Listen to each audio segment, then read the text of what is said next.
second best team in the world, probably. Team Liquid, you know, they always end up second place playing against Gaimin Gladiators. But looking at both of these drafts, first of all, what the hell happened to Dota? Liquid's lineup, this is like random pub lineup. 15 years ago, Ricky, Clinks, Lone Druid. It's like 3 people in the team randomed, and the rest is like, okay, we'll try to salvage things up. Pick some relatively good heroes. Lich is like, I'm gonna support guys. Okay, I'll take the blame for everything wrong that is happening in the team. I do like their draft, however. This is a really good draft. It's a godly Ricky game. Ricky, if he pops off against Wyvern, against Skywrath Mage, Terrorblade, Ember. Like, first of all, Ember should not have a good time. This is the matchup that is very, very Lone Druid favored in the mid lane. This is something, I believe, like, Gunner kind of... Because he's the Lone Druid player, and this was the first time that I saw it. It's really bad for Ember Spirit. Like, he can't really lane. It's like gonna be like level 3, maybe he dies, or he's gonna be pushed out of the lane.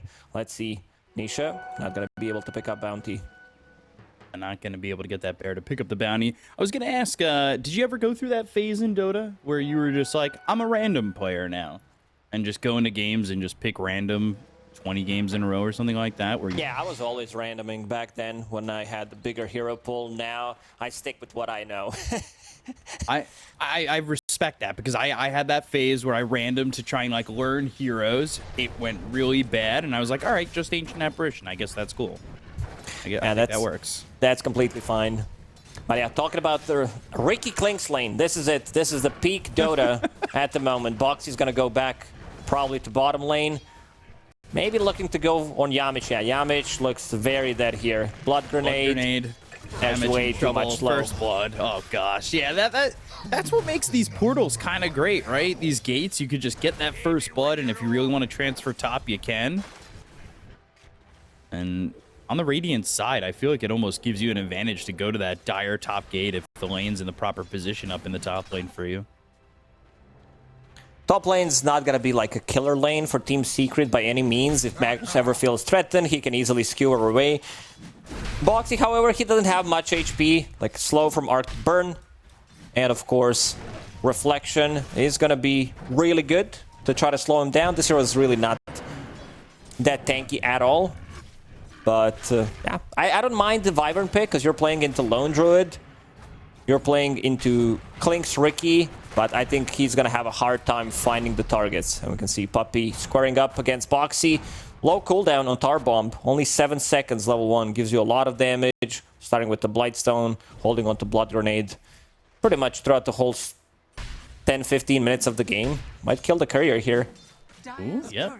Snipes it out. So that's a Wraith Band that's not going to be completed here for Crystallis, and already trouble in the top lane as they made trouble in the bottom lane. There's another Blood Grenade shipped out to Insania. Look at items on Insania. 6 tangos healing. He stole all the support items. Wants to be able to support Ricky really well in the lane. Ricky has relatively high base region, so doesn't care too much about this harassment.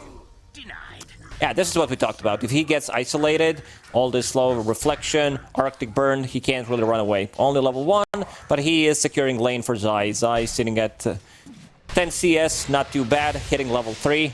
And now, let's see if he starts putting more points in Empower, or wants to go for the killer kind of a build, put more points in Shockwave.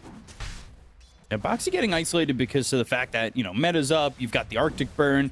Once you hit that Arctic Burn and grab a couple shots with the Metamorphosis early on, you're not going to be that tanky on the Clinks. So, Armel struggling a little bit right there. A little bit scary, but still sitting pretty much even with Nisha at the moment. Not too bad. Maybe the change... I think the change to Lone Druid being Universal Hero could matter in this matchup, because looking at the items, you want to get like stats on Lone Druid, so you actually get damage from stats, so you don't buy items on Lone Druid. Now he brought the Blightstone, brought that Blades of the Attack on Spirit Bear. You can see he's just working with a couple of branches at the moment, trying to do his thing over mid, while Crystallis maybe too far out. Skewer pushes him back towards his own tower. A little bit close for safety. He's got the stick, not the wand, and that'll help him heal up to just barely skirt by. Interesting sentry. That looked like that was in the crystals there. Puppy just taking damage constantly from Boxy. I think it was Crystallis who placed it there. He can be the one only. To place it in the Place crystals. it, yeah. Do you have to change your in-game name to match where you're placing these wards? They're out of the area like that. Oh, boom. Let's see if they have another Nova. Couple of seconds. Sania. Not gonna get him. Not gonna be in range. Unfortunately, it's getting close. It's a very aggressive lane. Which one of those heroes that it's like, I feel like we talked about it with Disruptor back when he was really, really popular. It's like if you have mana in your lane, you're not doing it all right, where it's like Insania, he could just, you know, you want to be spamming your spells at all times and making this lane very difficult with that Frost Blast, right? Pretty much, and they're forcing Boom to rotate. He TP'd to the tower. This is something that can go wrong, especially if you don't know if that's a level 2 Frost Blast or if he has a point in Sinister's Gaze just to pull you back, then it can be a little tricky. Looking at mid lane, Armel doing really well. I'm really surprised. I mean, it also comes down to his itemization, buying like casual slippers, an item we don't see on Ember Spirit, also Ring of Protection, so something to have some kind of protection against this heavy harassment coming up from Lone Druid and his Spirit Bear. Blood Grenade, it's a lot of slow. Sania again, though, just trying to run away. Doesn't have any mana with him anymore. He's got 5 wand charges, so a little bit of heal. We'll see what he ends up doing. We've seen a bunch of heroes kind of sacrifice themselves to towers. They're out of this health and mana, but I don't think it's exactly possible with Boom kind of standing right there. Making their way over mid. At least looking to go towards this mid lane and maybe try to give Nisha a bigger advantage. Because we saw in that last series, Nisha, he was like 0-5-0 for the first time I've ever seen it in my life before. Yeah, it was a rough one for him. But here's Insania, a little bit low on mana. Does have a couple of mangoes to work with. That's level 5 Ember Spirit. Yeah, Armel in trouble. He's going to drop here to Nisha. They'll look over at Puppy. They've got some help from Yavage, but another root coming in. And with Boxy off to the top end of this lane, he's able to put some damage on and help Nisha get a double kill. That really works out for him, and that's what I was talking about. You rotate these supports, and you kind of open up the lane for Nisha and give him the advantage to kind of snowball out of control. Nisha's not one to drop the ball on that. I think teams also realized like how to play against Team Liquid, playing like try to shut down Nisha. Team Liquid does have like other playmakers as well, but a lot of the times you'll see them outnumbering Team Liquid in the mid lane. Every single time, just bringing an extra hero, and now Boom bottom, he's in trouble. Doesn't have TP available this time around. They throw Blood Grenade. Slow's not looking like enough, but they've got the Sinister Gaze. He's trying to get out of the silence. Mickey and Insania now trying to retreat from this, as it looks like Insania is going to drop at least one down here for Liquid, as Mickey is able to walk away, but you're still losing a support playing aggressive on Boom. Boxy will pick up that Wisdom Rune. There's still one available on side of Team Secret. Puppy will be the one picking it up. So it's going to go to him, and the other one's going to go to Skyrat Mage. So getting some extra levels for him. Yeah, that's one of the things that I think with that change, they got to update the bar, the ticker on the left. They just got to say, like, how much experience the other person's getting, right? Yeah. Also, big stacks that were being made in the Secret Triangle. They understand that Armel will need some kind of a catch-up in this matchup. And now you can feel the difference already. Even after Armel farmed the stacks, there's still like 700 gold difference already on the mid lane. And with the, like someone gonna miss out, or if there's gonna be Liquid rotating to the mid lane, Lone Druid's gonna take your tower. Looking at the itemization from Nisha, does have Javelin. Ooh. Look at these juicy stacks. You're talking about stacks. These are some big ones coming in here in the triangle. I'm still wondering if that's still the shape of that area on the map. But yeah, that looks real juicy, right? Especially when you get that map. Yeah, it looks real nice. Lone Druid. Lone Druid, Empower, Magnus has 3 points in it, so they can be the one trying to get some farm. I don't know if Zai wants to be the one taking. I mean, he can take the big stack. I don't know if he wants to commit to the Ancients immediately. He's super tanky though. So with this Vanguard, he can easily farm it. Boxy will be the one collecting some XP.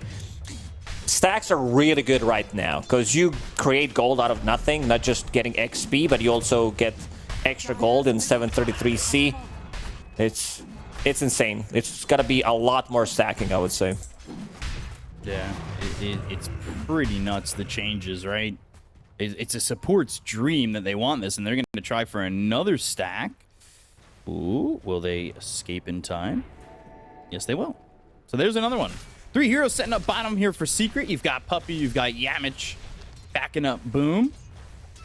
See if they can make something happen on Mickey as well as Insania, but nothing really doing. You don't want to waste too much time just kind of searching for that precise opening.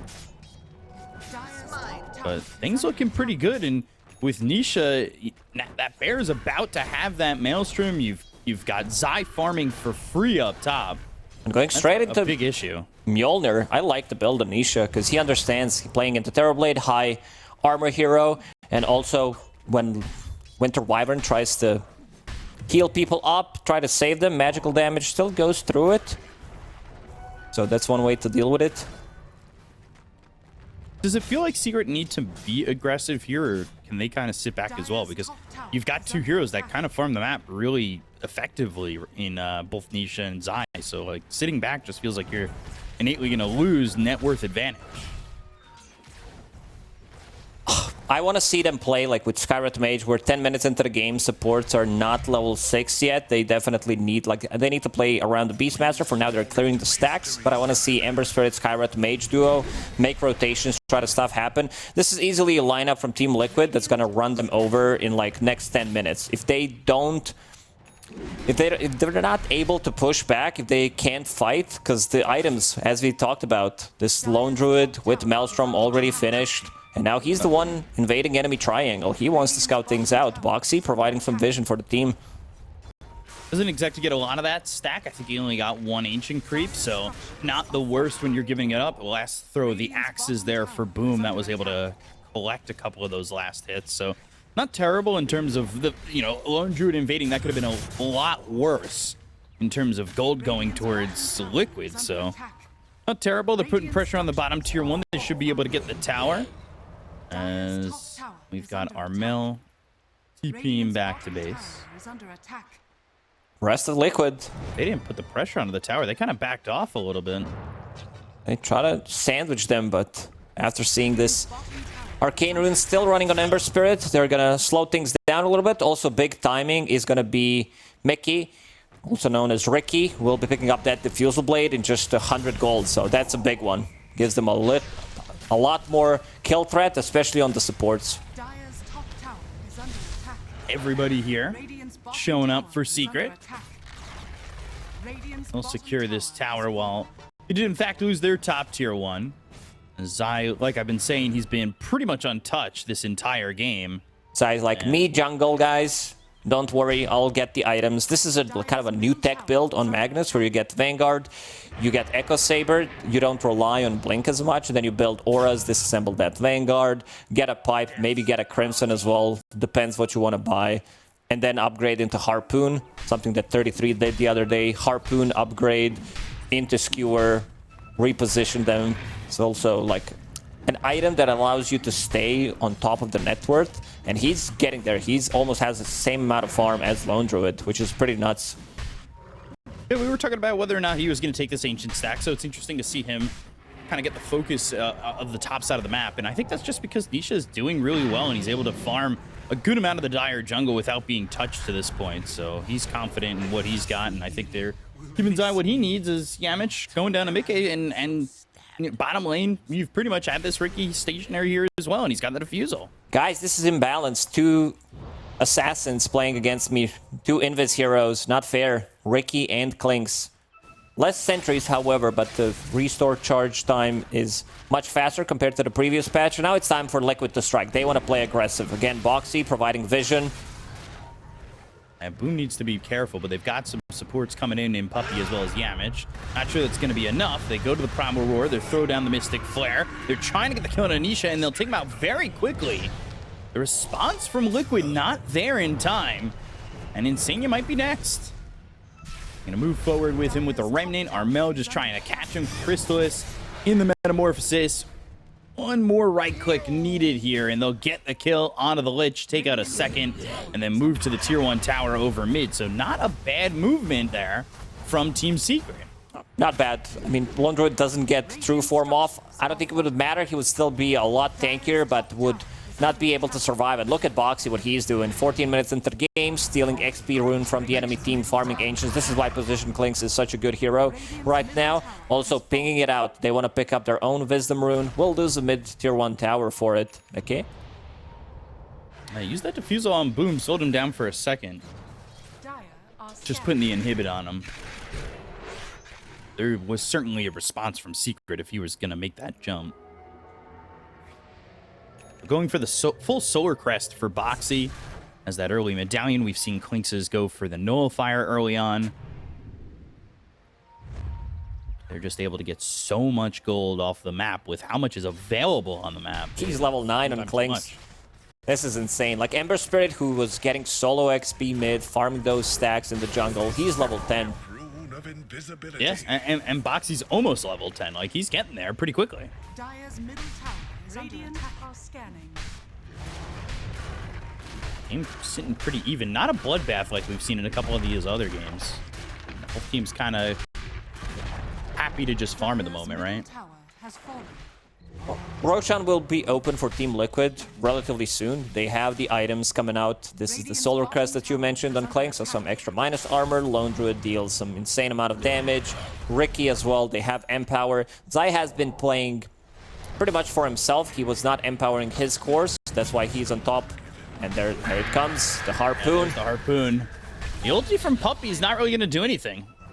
So he just drops, and that's that debut of the Harpoon that you were talking about. It's such a good build. Look at his damage. He's like sitting at 250 damage. McKay, he's the one chasing. Doesn't have any kind of a stun available. No bash or anything available for this Ricky. Able to just TP out for free. The Harpoon with the draw forth active ability on a 19-second cooldown. Truly not that long of a cooldown. Synergize as well with your skewer cooldown, which is 16 seconds. So you can use it every 19 seconds. That's a quick and easy math for you right there. Some non-NA math right there. That was impressive. That was quick. Usually it's quick and incorrect, but this time, really on point. Quick and correct. Perfect. Looking at the build, Armel getting Force Staff for himself. Not the usual build, but I think you need to buy it, because Ricky will eventually pick up the Shard, and it's not a Sleeping Dart anymore. Now you got armor reduced by 5 and can't be targeted by allies. Like, the other option is, of course, BKB, to be able to protect yourselves, but there are abilities that go through magic debuff, like RP, so wants to have something on lower cooldown. Also, your allies can't target you, so even if you have Force Staffs, they can't save you. Right. Wanting that Force Staff, trying to make sure you're not caught in that smoke screen. And not like we've seen Ember games where Embers feel like they have to kind of be the damage dealer, or the, I would say, most important hero on the map, but it's more the most important hero of the map is, of course, in a game like this, the Terrorblade, right? Pretty much. Crystallis going into Scotty next, still very far away from it. Team Liquid, you can see them grouping around the tier 2 top tower. We'll take it. I think Roshan's next on the menu. They do have enough damage. Like, Roshan became much stronger in the recent patch, but so you need a little bit more time to kill it. But with double Empower on the target, Solar Crest is available on Kling, so that's going to be some extra minus armor. They should have more than enough to take it. Also, I don't know if we have seen Scarlet Mage ulti. Sometimes there's a bug, spectator bug, where Mystic Flare doesn't show, but I don't think we've seen it being used at all. I think I may have heard it, but seeing is believing, and sometimes that is definitely an ability that gets glitched out. They're going to take this Roche for free as well. There really hasn't been much contest from Secret. I think the game plan is just kind of sit back and get terribly to that point where you have confidence in these fights, and that's probably going to come off the back of the Scotty, but like you said, it's going to take some time. And Liquid doing the play that we've expected a lot from some of these Roshan takes, is going through the gate right on after, catching some zeros out, and Armel, yeah, hit with that inhibit from the defusal. There's the Force Staff to get out of the smoke screen. Harpoon, Remnant, all the way over towards the back, but still going to be dead.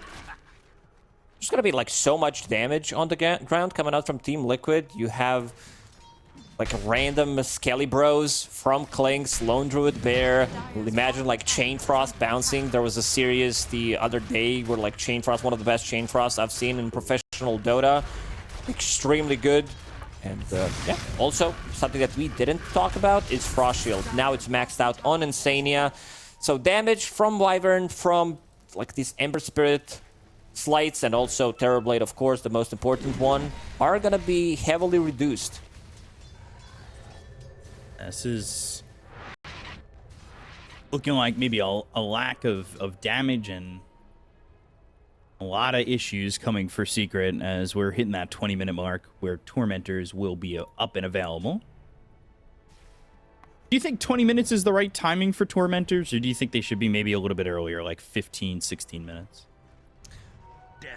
Oh, good question. I feel like a lot of teams, like it also happens in the pubs, is people realize how important it is. So with a team who's controlling the Aegis, 20 minutes into the game, they're going to be the one probably trying to invade enemy Tormentor instead of going for their own, where you can take a fight, maybe catch them off guard, steal another XP rune from them.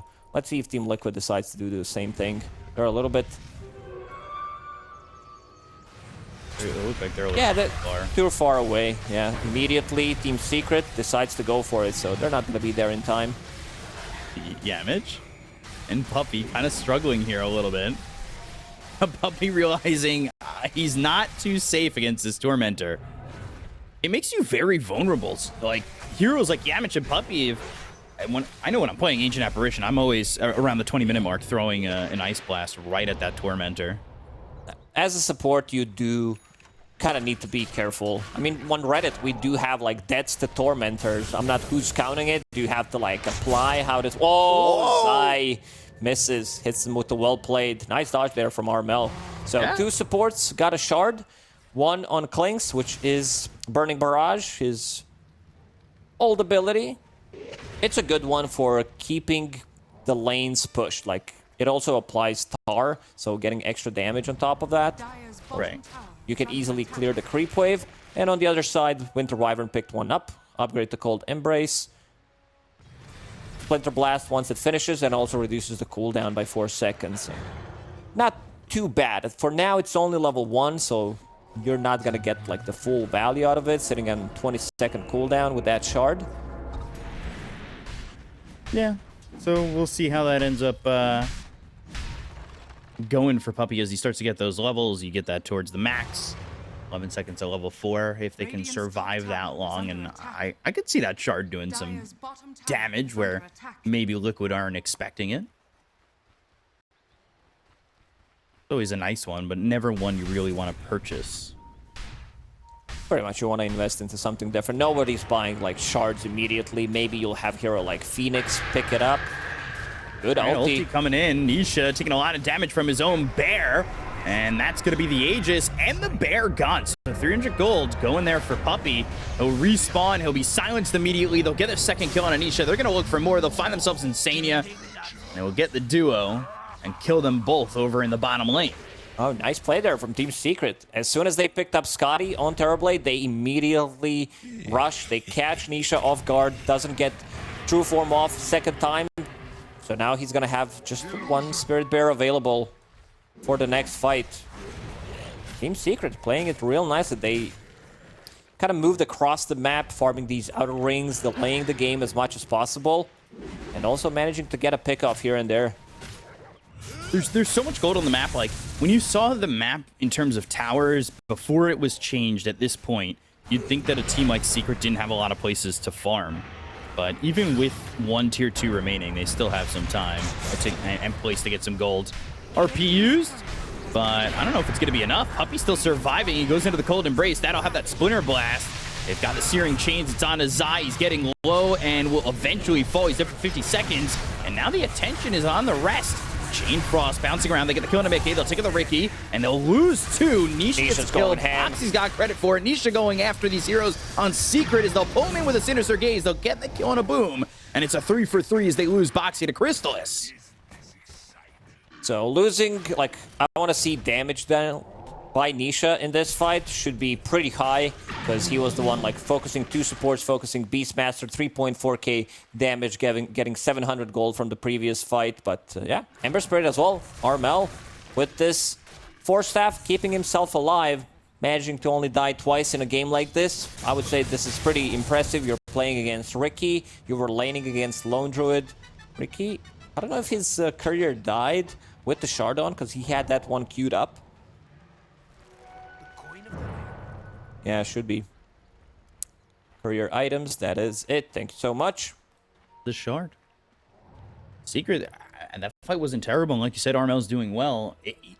Speaking of Secret, like just in general, like it's been a long road back. And to have your first DPC matchup in Tour 3 be against Liquid, I want to say there's a lot of pressure on Secret to kind of start with a victory. They definitely need this kind of a boost in confidence. Also looking at Boom, he was kind of silent on the Beastmaster, changed his role, of course, now playing the off lane. Doing really good in this game. Like, he's in the middle of the pack, but there's not much that of a difference like in the middle of the pack in terms of net worth. Has that Helm of the Overlord creep. And going into Crimson Guard next, wants to be able to reduce the damage from these heavy right-clickers, and also doing the Ghost Split Push, something that Team Secret lineup is really good at doing. You have Terrorblade, you have Ancient Black Dragon, so you'll have always at least one lane pushed in.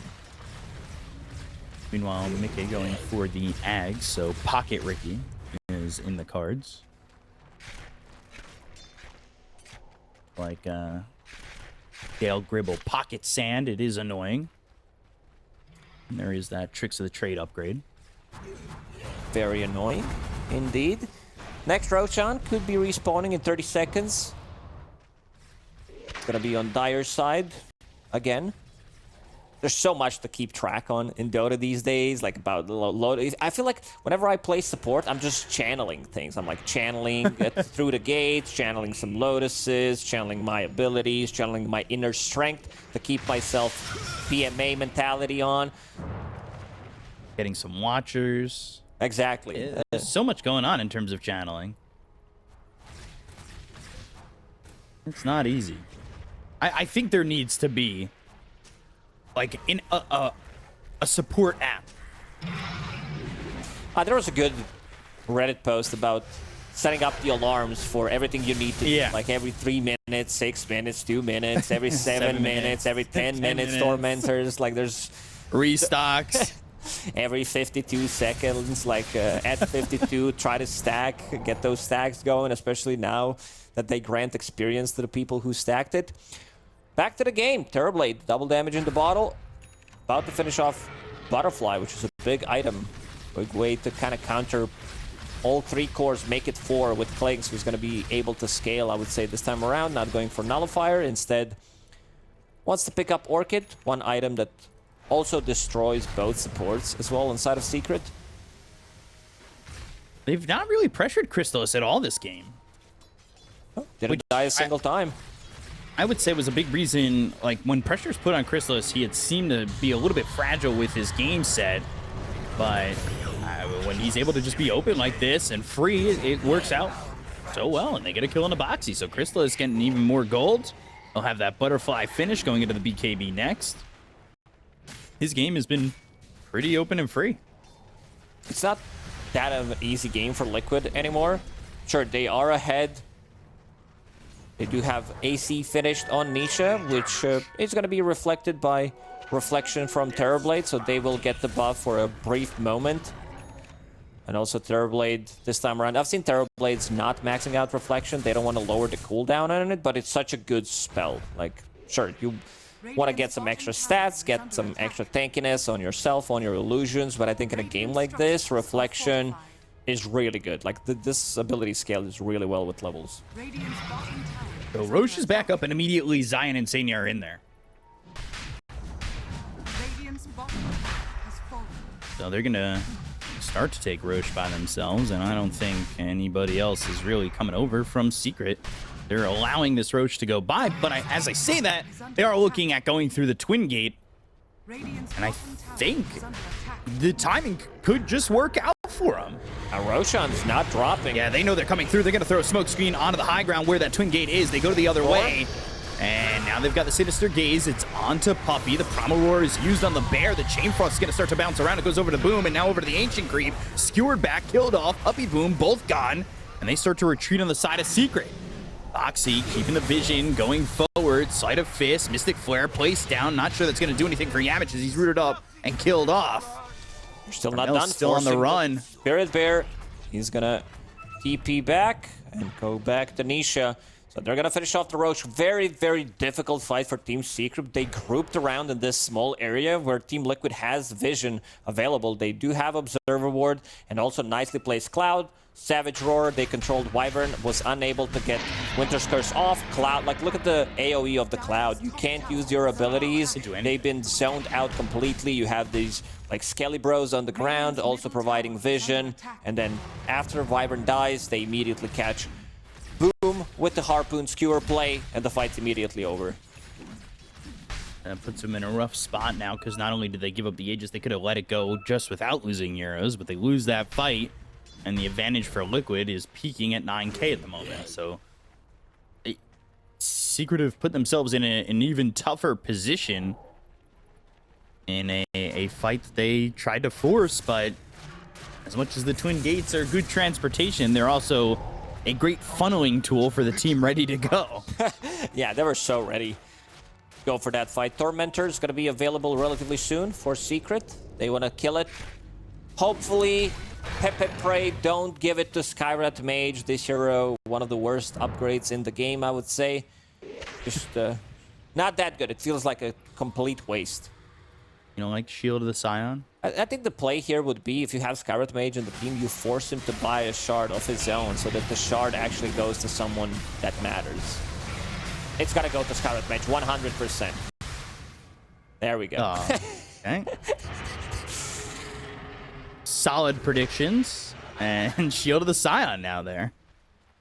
It's gotta give him some extra armor, but the thing about, like, it doesn't...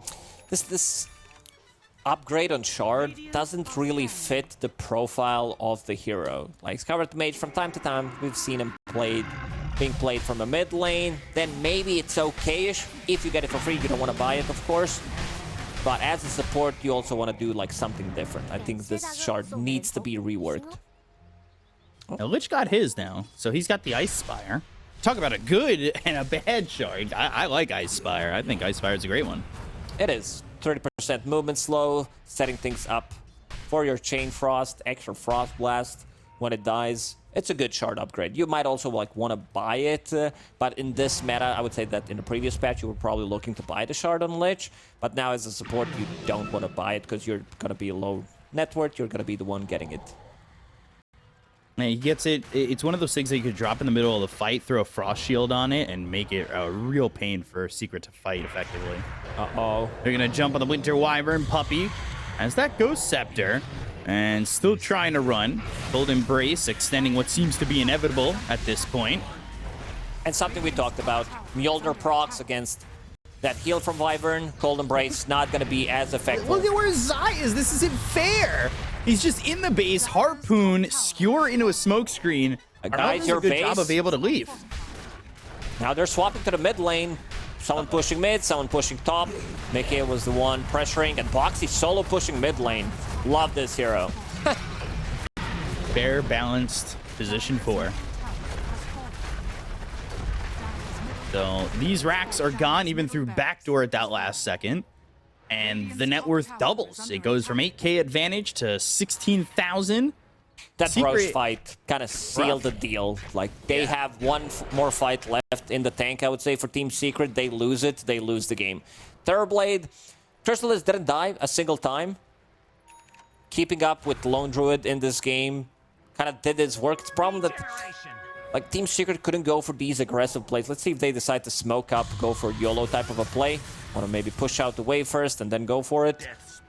There's still a tier 2 tower available bottom, but things are looking very grim. The items on side of Liquid are piling up. Zai, he's been holding this Shiva's Guard for a very long time. Picks up Blink Dagger in the end.